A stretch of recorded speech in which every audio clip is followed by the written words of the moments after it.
The bride of Messiah. Who is it? Or what is it? If you have no idea or you have your mind already made up, take a few moments and consider this.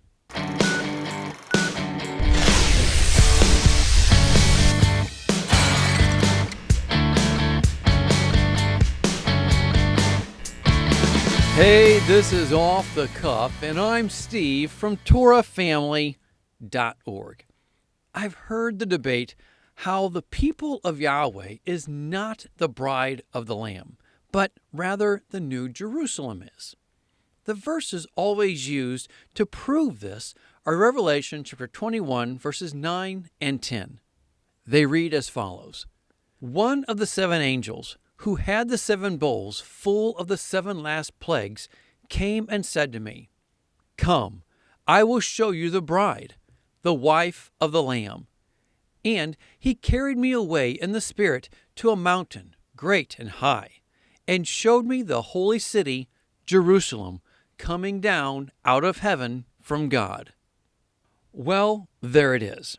Can't argue with that, right? Well, I suppose you can't if you're only going to accept one witness to establish a matter. However, the scriptures seem pretty clear how we need more than just one witness for us to establish a matter. The problem is, we can't take one account and say, that's it. We have to look at the whole of Scripture to make our conclusion. To understand this, we have to go back to Genesis. It all starts with what's given at the covenant to Abraham. It reads, Genesis 17, starting in verse 7. I will establish my covenant as an everlasting covenant between me and you and your descendants after you for the generations to come, to be your God and the God of your descendants after you. The whole land of Canaan, where you are now an alien, I will give as an everlasting possession to you and your descendants after you, and I will be their God.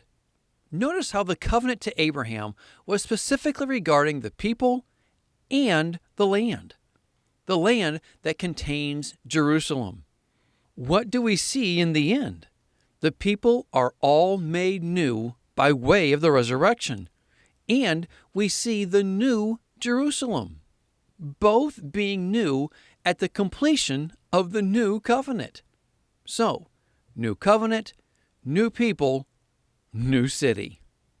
In fact, through the Church of Philadelphia, we see where he actually writes on the believers themselves. He writes on them the name of Jerusalem and a new name, thus making them a part of Jerusalem. Let's read it. Revelation chapter 3, verse 11. I am coming soon.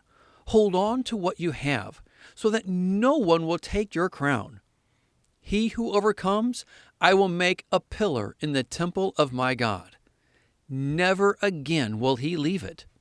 I will write on him the name of my God and the name of the city of my God, the new Jerusalem, which is coming down out of heaven from my God. And I will also write on him my new name.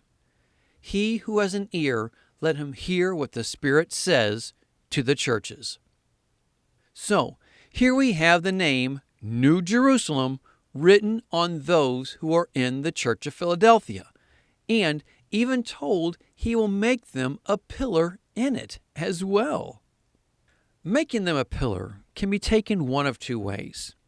One, they're either figuratively considered a pillar in the New Jerusalem, or they will have a pillar made for them in the New Jerusalem. And it says they'll never leave the city.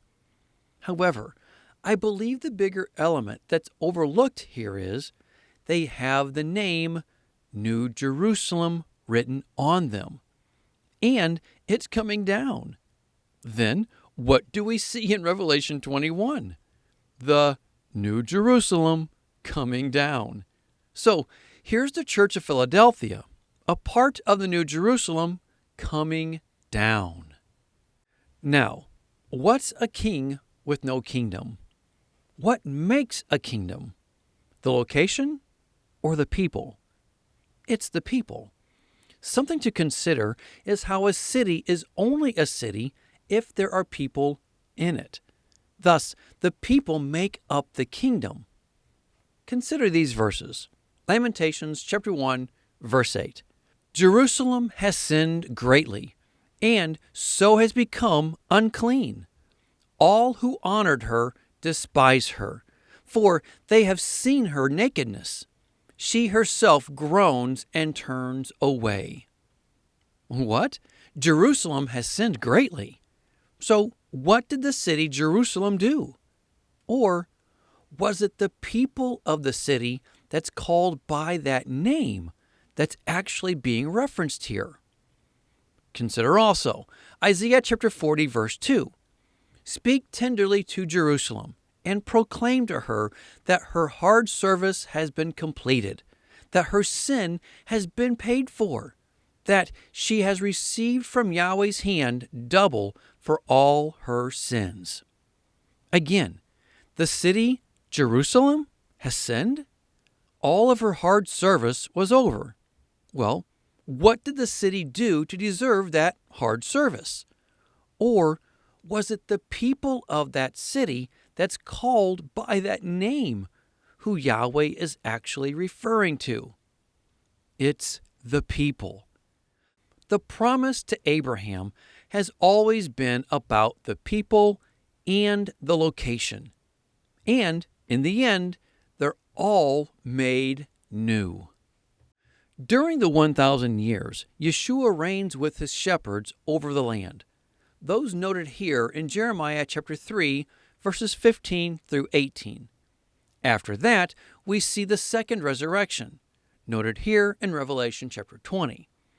Those who lived for Yeshua during that time will be raised unto life.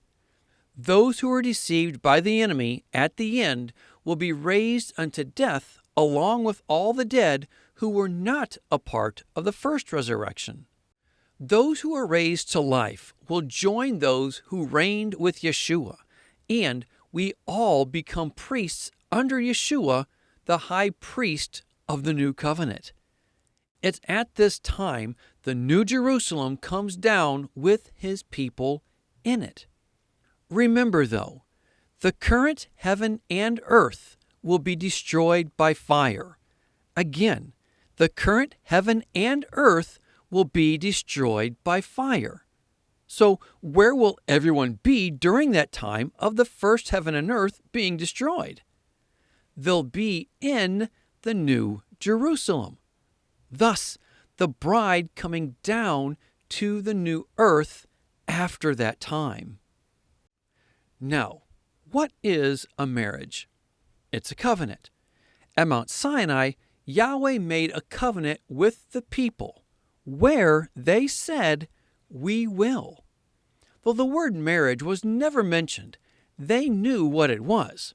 Several times Yahweh said how he was Israel's husband, seen here in Isaiah 54, verse 5, seen here in Jeremiah chapter 3, verse 14, and seen here in Ezekiel chapter 16, verse 32. Remember, Yahweh gave the northern kingdom a certificate of divorce. Thus, the marriage covenant that came at Mount Sinai when the people agreed to that covenant. And what are we waiting for today? The new covenant noted in Jeremiah chapter 31. We see the new covenant includes having the Torah placed in our minds and written on our hearts. The very thing we see prophesied through Ezekiel, seen here in chapter 36, verses 24 through 27, where he gives the Spirit to cause us to follow his law. And it's when he gathers us from all the nations as shown in verse 24. And when does this happen? We're told in the next chapter, chapter 37. It happens at the time of the resurrection. So, it's the time of the resurrection when he gathers his people from all over and places his Spirit in us to write his law on our hearts. That's the timing of the new covenant. Remember, Yeshua is the prophet likened unto Moses. What did Moses do? Yahweh made a new covenant with the people through Moses. And this is what happens with Yeshua at the marriage of the Lamb. And just like there was a marriage supper at Mount Sinai, seen here taking place right after the covenant was made, there will be a marriage supper at the new covenant just the same as seen here in Revelation. First the marriage covenant, and then the supper following. So, just as we see what happened with the covenant made under Moses, we see with the prophet likened unto Moses, Yeshua. He makes known the end from the beginning, from ancient times, what is still to come. Plus, we can't forget, Yahweh himself said, we will say out to him, Hosea 2:16, in that day, declares Yahweh, you will call me my husband. You will no longer call me my master. And please know, this is the time of the new covenant. Continuing on with verse 17, I will remove the names of the Baals from her lips. No longer will their names be invoked. In that day, I will make a covenant for them with the beasts of the field and the birds of the air and the creatures that move along the ground. Bow and sword and battle I will abolish from the land, so that all may lie down in safety. I will betroth you to me forever. I will betroth you in righteousness and justice, in love and compassion. I will betroth you in faithfulness, and you will acknowledge Yahweh. In that day I will respond, declares Yahweh. I will respond to the skies, and they will respond to the earth, and the earth will respond to the grain, the new wine and oil, and they will respond to Jezreel. I will plant her for myself in the land. I will show my love to the one I called not my loved one. I will say to those called not my people, you are my people. And they will say, you are my God. But again, please notice it says, you will call me my husband. Thus, the people will be the wife. This is exactly what we see in Revelation at the New Covenant, the wife of the Lamb.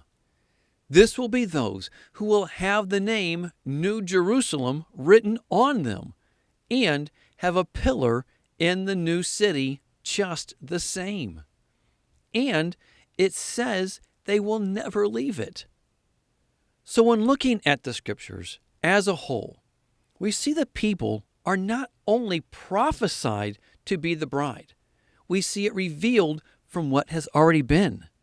And we see the very name of the New Jerusalem placed on them.